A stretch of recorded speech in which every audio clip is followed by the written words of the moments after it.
Live look over IMS in Indianapolis.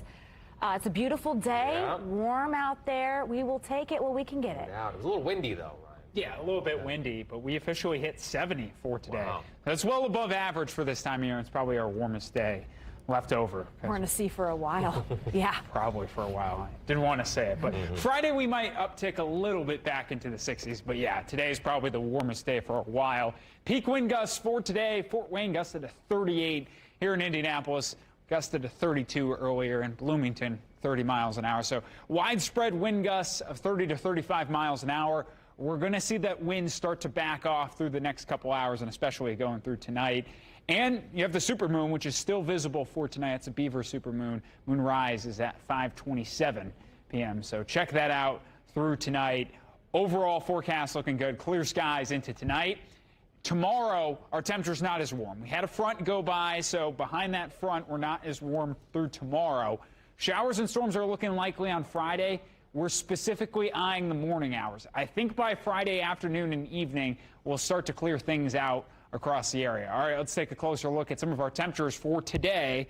As I mentioned, we made it to 70 degrees, back to 65 degrees right now, 67 in Bloomington and 68 in Columbus.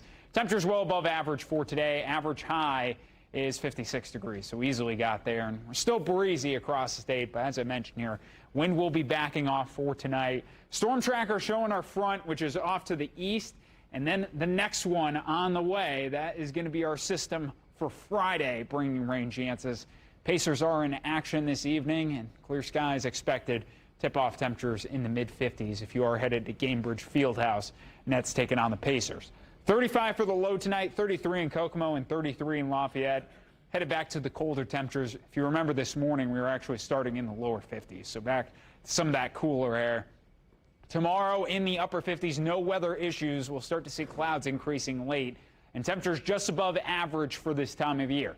Now, as we go into Friday, there is a marginal risk of severe weather off to our south and east. It does not include central Indiana. Futurecasts will show we're mainly eyeing the morning, midday, and possibly the early afternoon hours for a line of showers and storms. But again, this is not an all-day rain chance because most of our models are kicking that rain out of here by Friday evening. We will be breezy once again on Friday. Then the eye is on system number 2, which is going to be arriving Saturday night. Brings mainly spotty rain to our area Saturday night in central Indiana. But on the backside of the storm system, Sunday, late Sunday into Monday, it starts to wrap in some snow flurries off of Lake Michigan. We'll see if they stretch all the way down into central Indiana. I think it's far more likely, obviously, for the areas closer to the lake. But look at some of the temperatures. This is the wind chill value Monday morning. Widespread wind chill values expected to be in the teens. Morgan & Morgan, 7-day forecast, so we're trending backwards. Should also mention for Sunday, the high's 48. That's going to be reached at midnight. We're going to be dipping throughout the day on Sunday. It's going to lead into Monday morning where the lows will be in the 20s, afternoon highs in the upper 30s with, again, flurries possible, mainly north.